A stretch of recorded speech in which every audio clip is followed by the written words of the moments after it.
Hi there, my name is Brooke and today is video number 2 of a video series I'm doing called Fun Day Friday Activities. And Fun Day Friday activities are the things that we are going to be doing in our home school on our fun days.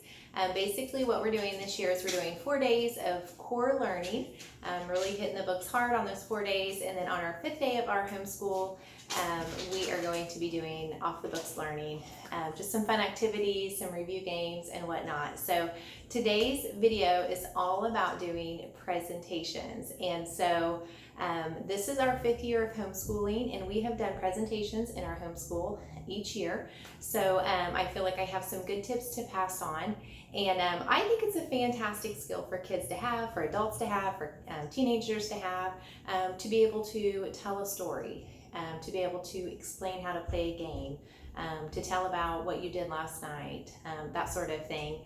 And so this is something that I've always wanted to work on with my girls, and so we've always done presentations.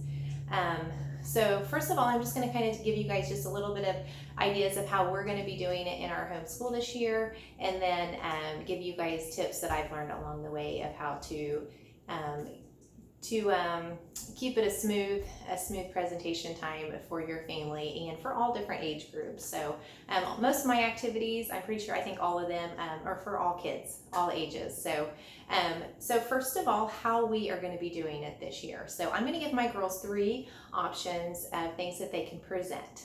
The first option is their American history. I'm looking at my notes here.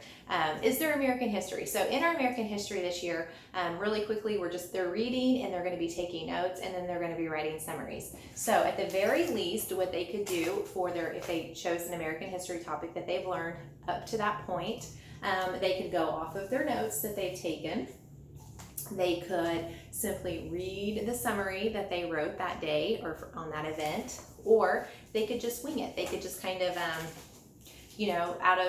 from what they remember from that event and everything that they may have learned since then, they can just tell what they know. But having the notes right here, who, what, when, where, why, how, as a result of this, that just gives them a nice foundation for their presentation. So that's their first option. Their second option is, for my girls, and I'm just giving you guys ideas here, is that every week they're going to have some weekly goals that they're going to be working on. This is our morning menu. You can go back and watch that video if you want. And so they can take one of their goals that they have worked on that week, and they can talk about it. And I just made this really quick kind of little flow chart for them. I don't know if they'll need it or not. My girls are pretty comfortable doing presentations, but this is just an idea that if you have a child that you kind of know is probably going to get stumped, and as long as they can read, you can give them little flow charts, and it kind of gives them questions that they can answer along the way, and that will just help get them comfortable giving a presentation. So this particular flow chart, it's all about the goal. Was it hard or easy? Did you achieve it? If the answer is yes, they did achieve it, then there's these questions here that they can answer. No, if they did not achieve it, these are the questions that they can answer before their presentation. So again, this is just an option for my girls, and I'm just giving you guys some ideas of things that might work for you guys to make it easier for your kiddos. And then the third option I'm going to give my girls, which they will take probably every single week, is completely their choice. It can be about a new game that they're playing on their computer. It can be about a new toy. I'm kind of past toys in this house, but it could be a new, for little ones, it could be a new toy. It could be a Lego set that they're working on, anything that they want to talk about. It's wide open, and it's interesting and it's fun to see the things that they choose to talk about and present. So that's always going to be an option in our house for our Fun Day Friday presentations. Okay, so that's just what we're doing really quickly. Some tips that I kind of brainstormed to help you guys. If you've never done them, or maybe you've tried them and it didn't work, or maybe you just have been doing it and are open for more suggestions. First tip is, I feel like, is to decide on a time that you're going to give your kiddos to present. And the reason that I feel like giving them a set time is each week they know how much time they have to fill. Say you give them 3 minutes, which I think is kind of a good middle of the road time, maybe a little bit less for youngers, a little bit more for older kids. But say you give them 3 minutes and they talk for a minute and a half, then as long as you keep them talking for 3 minutes, and I'll talk about that here in a second, they're going to kind of get used to that time frame and know how much time they have to fill. Or it could be on the other end where you have a kiddo that just loves to talk and they get up and ramble for 3 minutes about a book that they're reading, but then they forget, then at the end when their time's up, they haven't even said the title or the character's name. So then that kiddo will get used to the idea of, okay, I have 3 minutes, I got to get all the good information in first, and then I can say all these, the fun things that the character did in the book, that sort of thing. So set a time and set a timer, whether it's on your phone or whatever. I like the idea also of giving like a 30-second warning, especially if you have a talker.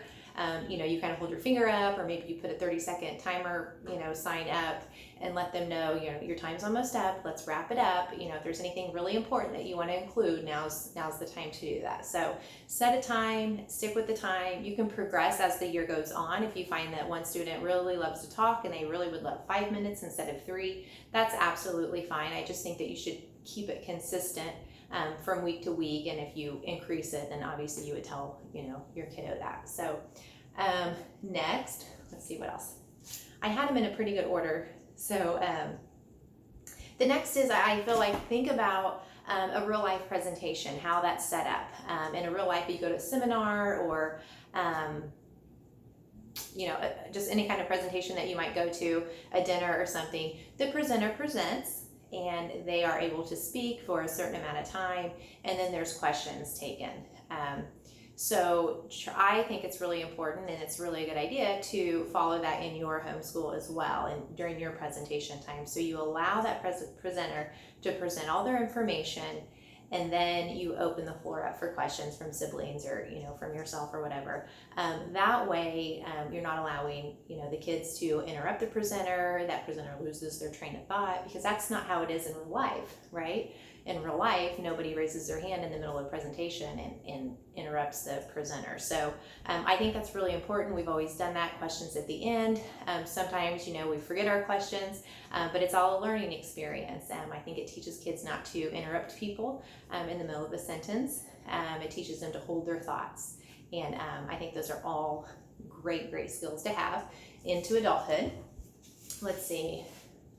And then the last thing I really wanted to just say is just to have fun with it.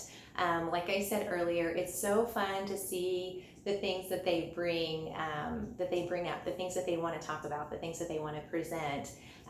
That has been so much fun over the years. And I wish I videoed every single one, but I haven't. So just have fun with it. For me, personally, I don't use it as a time to quiz them or a time to see how much they've learned.